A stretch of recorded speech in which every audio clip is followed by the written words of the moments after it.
Hello everyone, this is a video in which I'll try to explain how did I come to Islam. So it was that I was born and brought up in a family that could be classified as an atheist family. Actually, one of my grandfathers must have been Muslim because after he studied abroad, it was established the communism in our country, so they put him into prison, and apparently he converted there because when he came out he used to fast secretly and keep with him a koran that he found somewhere, I don't know where, and the last words of his were that my father had to circumcise me, and apparently my father did when I was at the age of 7 or 8. But anyway, at the age of 10 I chose to go to a Protestant church, and I did so till the age of 14.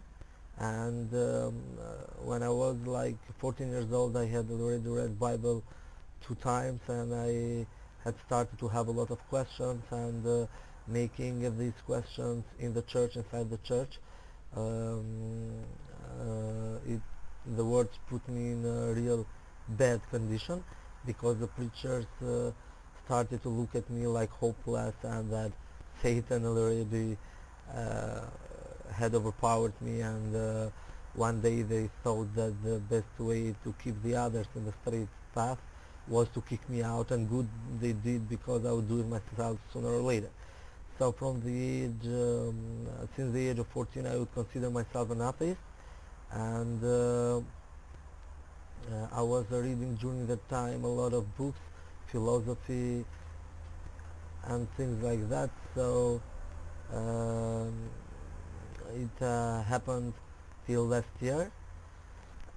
But I wanted to say that the most loved philosophy from me was the materialist one, you know, where according to me the leaders are Jean-Paul Sartre and Albert Camus.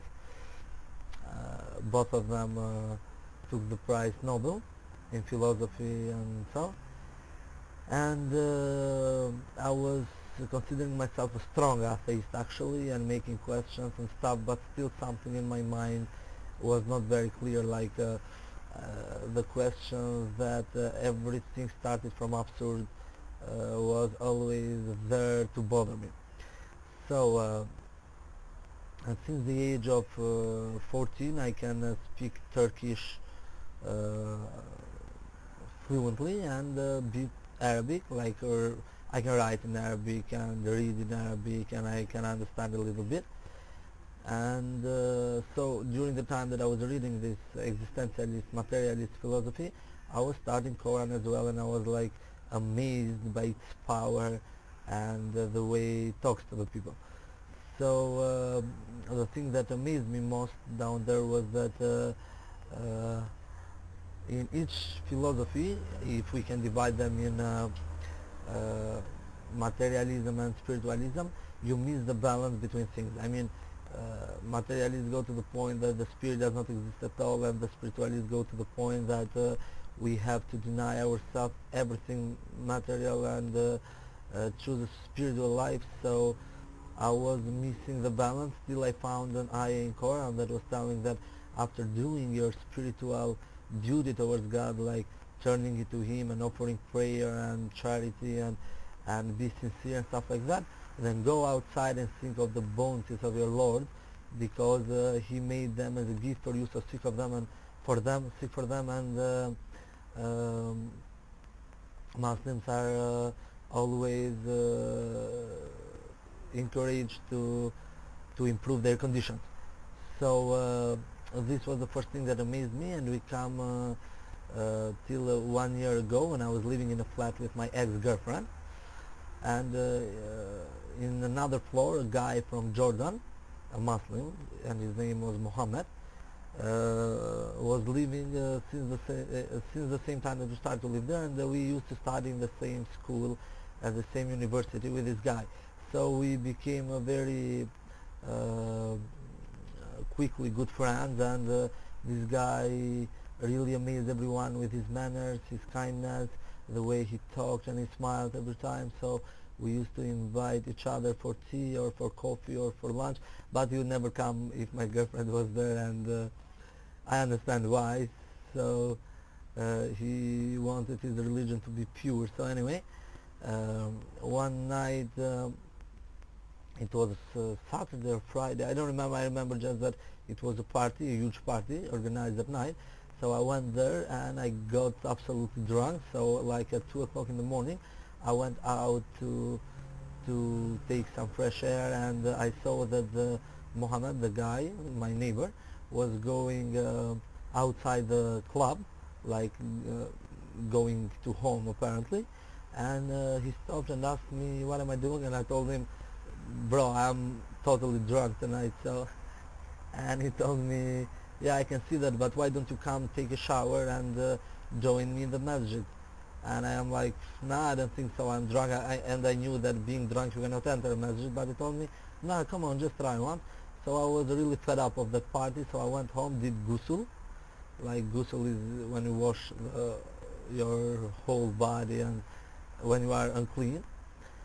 So I went home, did the ghusl, washed myself up, and found myself in the masjid, and it was Laylatul Qadr.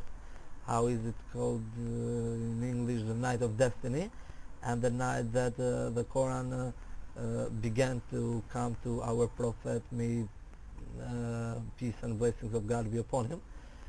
And so I found myself there listening to Quran, watching to people pray, and discussing some issues and talking about Islam. And it was that moment that I realized that Islam had already conquered me, my mind, my heart, and I was just denying it because of my pride. But it was not that night that I gave Shahada, though. So in the morning we went out, and I feel so relieved and so peaceful and so in peace with myself, and no anger anymore, you know, the normal stuff that we go, no stress anymore, the stuff that we go through every day. So I went home that day, and for 2 weeks I thought like seriously about my converting to Islam, and I started to read more Quran, more hadith, and more tafsir, more than before, I mean. And on one Friday, after 2 weeks, I went to the masjid and I gave my shahada that there is none worthy to be worshipped except Allah, and that Muhammad is his messenger, his final messenger. So since that time, since 1 year, my life has changed, I would say, like a lot. But I have to admit that many times I have felt into sin, and it has been a little bit hard, and